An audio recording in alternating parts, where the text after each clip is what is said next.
All right, look, we need to talk. I see you out there. You're the guy who says, I'm a nice guy. Why do I always finish last?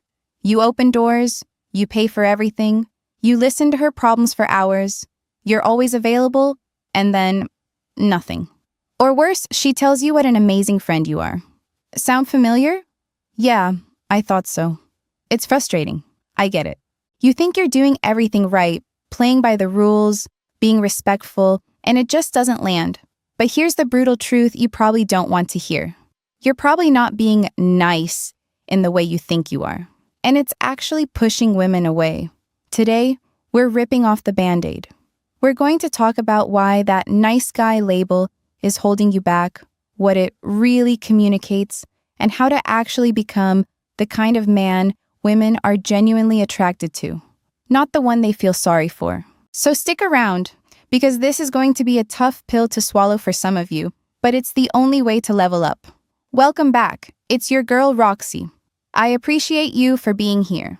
Make sure you hit that like for the algorithm and subscribing to the channel. Okay, let's get into it.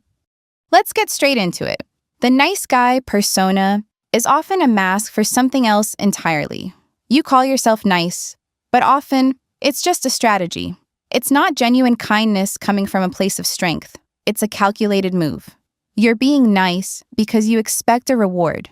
You expect her to eventually see how great you are and reciprocate your feelings. That's not niceness. That's a transaction. And women, believe it or not, can smell that a mile away. They can feel the unspoken pressure, the hidden agenda behind every seemingly selfless act. It feels manipulative, even if that's not your intention. Think about it. If you're only being nice to get something in return, are you truly being kind? Or are you just playing a long game to avoid outright rejection?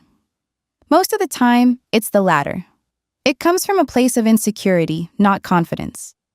I see some chats saying, but GG, I am genuinely nice. And yeah, I believe some of you are. But for a lot of you, this niceness is a defensive posture. It's easier to be passively agreeable than to risk asserting yourself or having an opinion that might rock the boat. You become a chameleon, blending into whatever she wants you to be. You're so focused on not upsetting her that you lose yourself in the process. You lose your own personality, your own desires. And here's the kicker. Women don't want a doormat. They want a partner. They want someone with a backbone, someone who challenges them a little, someone who stands for something, someone who has their own life, their own opinions, and isn't just a reflection of her desires. If your niceness means you never disagree, never push back, and never show any edge, then you're not being nice. You're being boring. And that's a one-way ticket to the friend zone. This performative niceness often stems from an addiction to approval. You're so desperate for her validation that you completely abandon your own needs and boundaries. You become a human-pleasing machine, always saying yes, always accommodating, always putting her first, even when it's inconvenient or disrespectful to yourself. This isn't charming, it's a huge red flag. It signals a lack of self-respect. It says, my value is determined by how much you like me. And trust me, that's not an attractive message. When you constantly seek approval, you give away all your power. You become emotionally dependent on her reaction, and that creates an imbalance. No one wants to be in a relationship with someone who needs them to complete them. They want someone who is already complete, who chooses them because they genuinely want them, not because they desperately need them. Imagine this. You're dating someone, and every single thing you suggest, they instantly agree to. Every movie, every restaurant, every plan. At first, it might seem great, right? So easy. But after a while, wouldn't you start to wonder if they even have a personality? If they have their own thoughts? You'd probably get bored, even a little suspicious.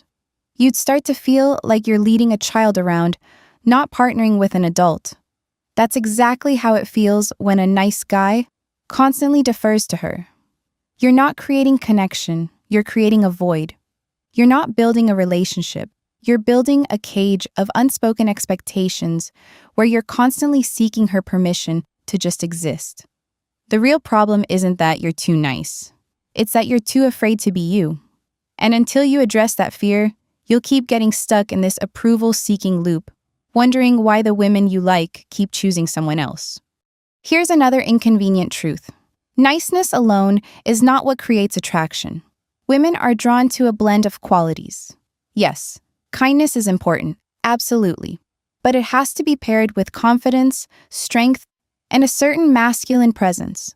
When you're just nice, you're often missing that crucial masculine edge. You become passive, predictable, and devoid of challenge. Think about it. Attraction often has an element of tension, a playful push and pull, a sense of discovery. If you're constantly agreeable, if you never stand your ground, if you never have a strong opinion, then there's no tension. There's no spark. There's nothing to discover because you've laid all your cards on the table, desperate for acceptance, without making her work for anything. I just saw someone in chat ask, "So, you want us to be jerks?" No, that's not what I'm saying at all. Being a jerk is just another form of insecurity, an overcompensation.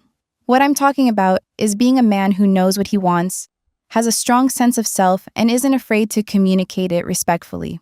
It means having conviction. It means being able to lead, to make decisions, and to stand firm when necessary. It means having your own life, your own goals, and your own identity that doesn't revolve entirely around her. That's attractive. That's someone who feels solid, reliable, and interesting. A truly confident man can be incredibly kind without being a pushover. He understands that genuine kindness comes from a place of inner strength, not from a fear of displeasing others. He knows his worth, and he expects others to recognize it too. The lack of boundaries is a massive betrayer of the nice guy persona. You're afraid to say no. You're afraid to express discomfort or disagreement. You'll cancel your plans, drop everything, and bend over backward for her, even when it's detrimental to your own well-being or schedule. Why? Because you think saying no will make her dislike you. But guess what? A woman who respects herself will actually respect a man who has clear boundaries. It shows you value yourself. It shows you have a life outside of her. It shows you have standards. And these are all incredibly attractive qualities. When you don't have boundaries, you teach people that it's okay to walk all over you. You teach them that your time, your feelings, and your needs are less important than theirs. Let's be real for a second. If you're always available, always agreeable, always saying yes, then there's no challenge. There's no chase. There's nothing for her to even wonder about. You become too easy, and often, what comes too easy is undervalued. Imagine a game where you just press one button and instantly win. Fun for a minute, maybe, but then it gets boring, right? You want a challenge, you want to earn the victory. Relationships are similar. There needs to be a healthy push and pull. There needs to be a sense that you are choosing her, and she is choosing you. Not that you're just accepting whatever crumbs she throws your way. Start practicing saying no. Start prioritizing your own schedule sometimes. Watch how quickly her respect for you shifts when you actually demonstrate that you respect yourself first. It's not about being selfish. It's about having a healthy sense of self-preservation. So, if niceness is the wrong path, what's the right one? It's about cultivating genuine confidence, not arrogance. True confidence isn't about puffing out your chest or talking yourself up. It's an inner knowing. It's a quiet strength that comes from knowing who you are, what you stand for, and what you're capable of, regardless of external validation. This kind of confidence is built on a foundation of self-improvement. It comes from having goals, pursuing passions, developing skills, and continually challenging yourself. When you're focused on building an amazing life for yourself, you naturally become more attractive. You radiate purpose, self-worth, and a compelling energy that draws people in. Think about it this way. If your entire focus is on getting a girlfriend, you're operating from a place of lack. You're trying to fill a void.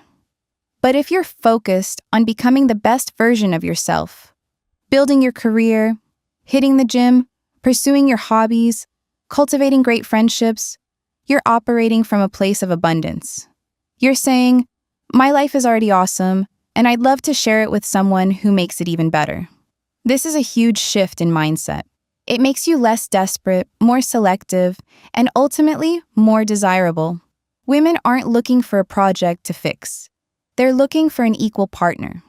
And an equal partner is someone who brings their own full, rich life to the table. Start small. Pick one thing you want to improve about yourself this week and commit to it. It could be anything, from reading a chapter of a book every day to hitting a new personal best at the gym. Each small win builds that internal confidence. So how do you actually put this into practice? How do you stop being the nice guy and start being the strong, kind, confident man you want to be? First, identify your triggers. When do you fall into the trap of people-pleasing? Is it when you're around a woman you're attracted to? Is it when you feel insecure? Awareness is the first step to change. Next, practice asserting yourself, even in small ways. Have an opinion. Suggest a specific plan instead of asking, what do you want to do it? Start making decisions. If you're out with friends, pick the restaurant. If she asks for help with something, offer your solution, not just blindly doing what she says. It's about taking ownership of your life and your interactions. It's about being direct and honest without being rude. For example, instead of saying, whatever you want to do is fine, try, I was thinking we could check out that new cafe. I heard their coffee is amazing. See the difference? It shows initiative. It shows you have preferences. And when you do something kind, do it because you genuinely want to, not because you're expecting something in return. Don't keep a mental scorecard. Just be a good human because it aligns with your values. Finally, invest in yourself. Dedicate time every single day to your personal growth. Read books, learn a new skill, work on your fitness, build your career. The more you develop yourself, the more you'll naturally exude that quiet confidence we talked about. This isn't about transforming overnight. It's about making conscious, consistent choices to become the best version of yourself. And when you do that, the right women will notice, and they'll be drawn to the authentic, confident you. All right, so we've covered a lot today. The big takeaway is this: stop confusing passive agreeableness with genuine kindness. Being a nice guy in the transactional sense actually diminishes your value, signals insecurity, and pushes away the very women you're trying to attract. What women are truly drawn to is a man who is genuinely kind, yes, but also confident, self-respecting, has clear boundaries, and leads a purposeful life. It's about shifting from seeking approval to creating your own abundance. This isn't an easy journey, I know. It means confronting some uncomfortable truths about yourself. But trust me, the payoff is worth it. You'll not only attract better relationships, but you'll also build a stronger, more authentic sense of self. So, I want to hear from you. What's one nice guy habit you're going to break this week? Or what's one step you're going to take to build your own confidence? Drop it in the comments below. Let's start a conversation, support each other, and level up together. And if you found this helpful, make sure to hit that like button, subscribe for more blunt truths, and I'll catch you in the next one.